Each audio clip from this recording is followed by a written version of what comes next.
Cześć, witam Was serdecznie. Pokażę Wam dzisiaj ustawienia klasycznego wyświetlacza chińskiego Webasto, jaki jest ten oto model. I tylko zaznaczę od razu, że to, że macie taki model, nie znaczy, że te ustawienia, które Wam pokażę, będą u Was działały, ponieważ są różne oprogramowania tych wyświetlaczy.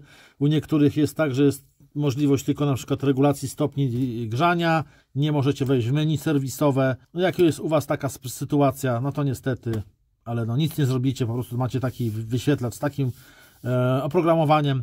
Ja Wam pokażę na odblokowanym, powiedzmy, no tak szczerze, no, czyli wyświetlaczu, w którym można wejść w serwisówkę, czyli w ustawienia serwisowe, co zrobić. Ale dobra, pokrótce omówmy sobie ten wyświetlacz. Wyświetlacz ma 5 przycisków, takie słoneczko, OK, strzałka do góry, strzałka na dół oraz włącznik. Włącza się naturalnie tutaj, ale zaraz do tego przejdziemy. Tutaj u góry jest taki przycisk menu, że wchodzicie sobie w różne ustawienia. Tu masz pierwsze naciśnięcie, to jest ustawienie godziny czasu aktualnego. Możemy sobie ustawić godzinę, no bieżącą godzinę po prostu. Następne naciśnięcie jest tutaj timer i tutaj możemy sobie na przykład, jak ją weźmiemy sobie on, nie? Wciskamy OK teraz. Możemy sobie nastawić czas, nie godzinę, tylko czas, za jaki się włączy Webasto, czyli no powiedzmy możemy sobie tutaj nastawić godzinka w tę stronę. Po zatwierdzeniu za godzinę, nie o pierwszej, tylko to było za godzinę, włączy nam się Webasto. Tutaj możemy ustawić czas wyłączenia i też jak sobie nastawimy on, czyli on, to nie znaczy załączenie, tylko po prostu drugi czas odpowiada za wyłączenia. Jak długo nic nie będziemy robić, to po prostu minie czas. Jeszcze raz wejdźmy w te ustawienia. Dwójka, nastawimy sobie on, czyli drugi czas jest włączony, nie to, że on się włączy. Drugi czas jest włączony i tutaj ustawiamy czas, kiedy on się wyłączy. Nie, to tak samo.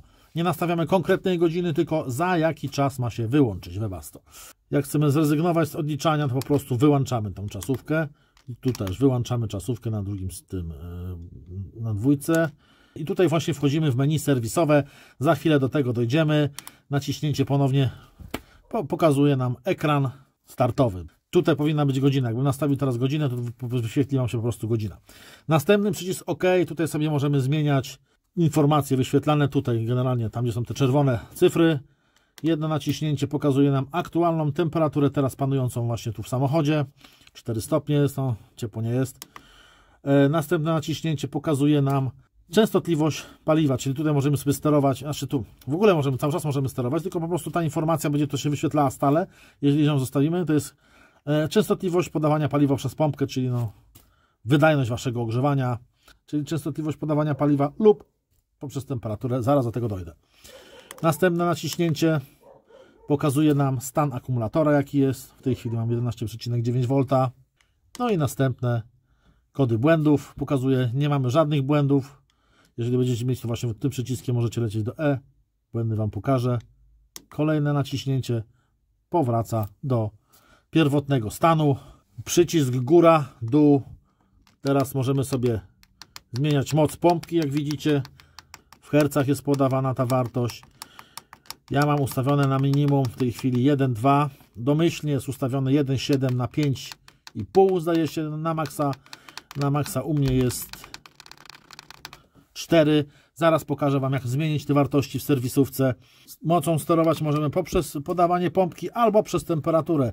Naciskamy przycisk do góry, przytrzymujemy go i naciskamy przytrzymując słoneczko. Cyk, cyk i mamy wyrażane w temperaturach. Teraz możemy sobie nastawić żądaną temperaturę, do jakiej ma nam dogrzać tutaj. Widzicie, już tam te herce zniknęły. Powiedzmy 20 stopni. Z tym, że teraz Webasto będzie chodziło na tej zasadzie, że będzie chodziło na maksymalnych obrotach, będzie maksymalnie grzało, żeby dogrzać do tej zadanej temperatury u nas 20 stopni, osiągając powiedzmy 21 stopni, bo tak oscyluje w granicach 1 stopnia wokół tej zadanej temperatury, czyli 21 wyłącza, spadnie do 19, znowu się załączy i właśnie tu jest mankament, bo się włącza na maksa, nie? Na maksa, na minimum, na maksa, na minimum. Tak pracuje Webasto właśnie, jak jest sterowane przez temperaturę, dlatego ja zdecydowanie wolę sterować hercami, ponieważ gwarantuję Wam, że no, ja mam busa Trafika Longa i jak w nocy śpię, to mam przestawione nawet na mrozach na 1,2 Hz. Słuchajcie, mówię, fabrycznie było 1,7, ja sobie zmniejszyłem na 1,2, po prostu na 1,7 było za gorąco. Dobrze, słuchajcie, omówiliśmy sobie sposób działania. Teraz wejdźmy sobie w te ustawienia. Ustawienia wchodzimy wpisując odpowiedni kod czterocyfrowy. W tym wyświetlaczu jest to kod 1688 oraz jest jeszcze dodatkowy kod, jeszcze inny, nie pamiętam w tej chwili. Wszystkie kody oczywiście znajdziecie w opisie filmu. Dobra, a do menu wchodzimy tak. Przyciskamy słoneczko, czyli te nasze menu, do momentu, aż pojawią się nam 4 migające kreseczki. Teraz strzałkami wybieramy sobie 1, OK, 6, OK i 8, OK i jesteśmy w trybie ustawczym. I teraz tutaj te pierwsze, co się Wam pokazuje, P1, widzicie, to jest minimalne podawanie paliwa przez pompkę. Ja miałem nastawione na 1,1 i to mi w zupełności wystarcza. Jeszcze raz powtarzam, jest to minimalne podawanie paliwa przez pompkę. Ruszam tak specjalnie, bo jak niedługo nie będziecie naciskać jakieś przyciski, to po prostu wyskoczy Wam do głównego ekranu. Następne przyciśnięcie OK to już jest maksymalne podawanie paliwa przez pompkę, czyli to inaczej po prostu znaczy tyle, z jaką mocą maksymalną ma pracować Wasze Webasto. Kolejne przyciśnięcie OK pokazuje Wam obroty i są to, widzicie, RPM. Możecie podać tutaj sobie minimalne obroty wentylatora przy minimalnych nastawach, czyli jak głośno generalnie ma chodzić Wam, jak mocno mam wiać Wam na najsłabszej mocy. Zaznaczę tylko, że poniżej 1500 obrotów nie zejdziemy. 1500 to jest to minimalne. I tak przelatujemy tym OK wszystkie pozycje. 3600, jak się już domyślacie, jest to na najwyższym stopniu. Jak nastawicie najwyższy stopień podawania pompki, paliwa przez pompkę, tutaj możecie sobie ustawić maksymalne obroty wentylatora, jakie będą temu towarzyszyć. I maksymalne tutaj są chyba 5,5, o ile kojarzę. Niech zgadnę. Nie, 5, widzicie, 5000, ale wtedy wieje niemiłosiernie, dlatego ja sobie wracam na 3,5, bo to mi zdecydowanie wystarcza. No to ja sobie troszeczkę, jak widzieliście, moc skryzowałem w dół, bo no powiem, za gorąco. Za gorąco jest naprawdę i no każdy niech sobie roli pod siebie. Kolejna pozycja w menu to jest U, czyli napięcie operacyjne. Mamy do dyspozycji 12 lub 24 V. 24 to wiadomo, w ciężarówkach, w samochodach osobowych będzie to 12 V, więc zostawiamy 12. Kolejne przyciśnięcie SN. I SN, co to znaczy SN? SN to jest ilość czujników kontroli obrotu wentylatora. I standardowo jest 1, w tych chińskich Webastach jest 1 czujnik, więc zostawiamy tutaj 1. Kolejne przyciśnięcie PF jest to nic innego jak moc grzania świecy żarowej. Standardowo domyślnie ustawione jest na 5, więc tego też raczej radzę nie zmieniać. I koniec. To jest wszystko. To jest całe menu, co możecie sobie dostosować. Czyli podstawowe napięcie, minimalny stopień podawania paliwa przez pompkę, maksymalny stopień podawania paliwa przez pompkę, minimalne, jak i maksymalne obroty wentylatora. To wszystko właśnie zależy od jaką moc Wasz piec ma osiągnąć. Ja mam piec o mocy 8 kW, ale przez to skryzowanie mogę sobie go jeszcze zmniejszyć. Dzięki temu spala mi bardzo, bardzo niewiele paliwa. Dobra, pozostało nam tylko teraz włączyć i objaśniam Wam włączanie, jak się włącza. Po prostu włączenie następuje poprzez naciśnięcie tego środkowego przycisku. Jak widzicie, zapalił się napis ON. Tutaj ruszył symbol, że wentylator ruszył.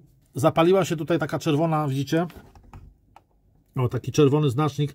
Znaczy, że w tym momencie zapaliła się świeca żarowa.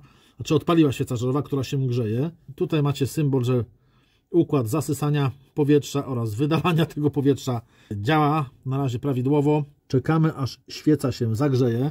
Jak ona się zagrzeje, zaraz zobaczycie, pojawi się taki symbol pompki. To zawsze chwilę trwa, zanim świeca się dobrze rozgrzeje. A ten symbol tutaj to jest symbol czujnika. Działa prawidłowo, jest podłączony i system go widzi. Czujnik temperatury, który bada ciepłotę tego karteru, nazwijmy, obudowy całej. O, widzicie? Ten symbol, co się zapalił, znaczy, że w tym momencie pompka zaczęła podawać paliwo na tą rozgrzaną świecę i próbuje rozpalić płomień. Teraz czekamy, aż Webasto się rozgrzeje. One na razie chodzi na minimum. Jak uda mu się odpalić płomień, wentylator wskoczy na najwyższe obroty i wszystko, żeby jak najszybciej piec rozgrzał się do góry. Tutaj te wolne pole zapełni się takimi kolorowymi słupkami, wskazując na to, o, już zapalił się jeden, widzicie? Wskazując na to, że Webasto działa, odpaliło. A ten, co tu się zapalił, oznacza to, że płomień już się odpalił, ponieważ czujnik wyłapał, że temperatura rośnie O, słyszycie? A Webasto mam tu. Głośno zaczęło chodzić. Znaczy, że płomień się odpalił. I zobaczcie, płomień się odpalił, zgasła świeca żarowa. Widzicie? Ona już nie bierze udziału w tym momencie. Płomień się pali. Sama pompka, podając paliwo do płonącego płomienia, już podtrzymuje ten płomień samym paliwem, bez grzania świecy. Dlatego te Webasto tak mało zużywa energii. Naprawdę bardzo, bardzo niewielką ilość energii. Zobaczcie, 1,2 schodzi, dlatego że wentylator w tej chwili chodzi na maksymalnych obrotach, ale on będzie tylko chodził na maksymalnych obrotach, aż tutaj te słupki wypełnią się do końca, czyli że piec się szybko nagrzeje. Bo to chodzi o jak najszybsze rozgrzanie pieca, żeby nam po prostu było ciepło, nie?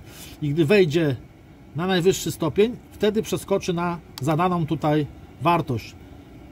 Czyli u nas w tym przypadku 1,4 Hz, wszystko ucichnie, obroty zmaleją, do tych właśnie paliwko będzie wolniej podawane, wentylator też zwolni. Co innego by było, jakbyśmy mieli nastawione tutaj przez temperaturę, to co Wam pokazywałem wcześniej, no to piec chodziłby tak głośno do osiągnięcia zadanej właśnie temperatury. Widzicie, jak ładnie się szybciutko dogrzewa? Przepraszam, że tak macham, ale nagrywam telefonem. O, patrzcie, kolejny słupek się zapalił, Webasto się rozgrzało i już nam zwalnia. Słuchajcie.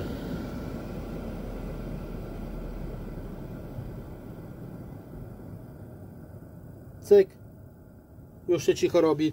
Oczywiście mikrofony wyłapują to dużo głośniej, ale piec osiągnął swoją temperaturkę. Mówię, wskoczył na zadaną wartość i już miłe ciepełko dmucha nam z pieca. Procedura wyłączania wygląda tak samo jak włączania, tylko trzeba przytrzymać dłużej ten przycisk. Naciskamy, przytrzymujemy. Pokazuje się napis OFF i jak możecie zobaczyć, zapaliła się znów świeca żarowa. A zapaliła się ona dlatego, że dopala resztki paliwa. Jak widzicie, pompka przestała działać, włączyła się świeca, która wypali Wam resztki paliwa. Potem system zacznie się czyścić i chłodzić. Znowu obroty wentylatora wskoczą na bardzo wysokie obroty, żeby wydmuchać całą komorę spalania ze spalin, ochłodzić to wszystko i schłodzić cały piec, co zobaczycie na tych słupkach, jak będzie schodził, i dopiero wtedy bezpiecznie się wyłączy. Nie należy Webasto wyłączać, jak macie osobny przycisk, tak jak ja, zasilający to całe Webasto, nie należy w tym momencie, jak Webasto chodzić, wyłączać zasilania, bo to jest bardzo niebezpieczne, można uszkodzić Webasto, bo to wszystko jest gorące, nagle staje, a powiem Wam, że jak to wszystko, jak chłodzenia zabraknie, no to temperaturę karter, czyli obudowa, osiąga niebotyczną, także nie polecam. Lepiej wyłączyć to systemowo, tak jak jest. O, widzicie? Temperaturka powoli schodzi, bo płomień już się nie pali. Świeca się ładnie dopali. Zaraz ona zgaśnie. O, jak widzicie, świeca właśnie zgasła. Obroty wentylatora podskoczyły. Choć nie na maksa, jak mówiłem. Wyższe są obroty, ale nie są to maksymalne. On po prostu teraz schładza całe urządzenie. Wskaźnik temperatury w postaci tych słupków maleje i jak osiągnie bezpieczną wartość, cały system się wyłączy. To trwa do 3 do 4 minut, czasem do 5, w zależności jak macie mocno rozgrzany piec. O, słyszeliście? Webasto się właśnie wyłączyło, sprzęt jest schłodzony i bezpiecznie zakończyło swoją pracę. No i tyle. To jest cała obsługa chińskiego Webasto. Dzięki za oglądanie. Do następnego.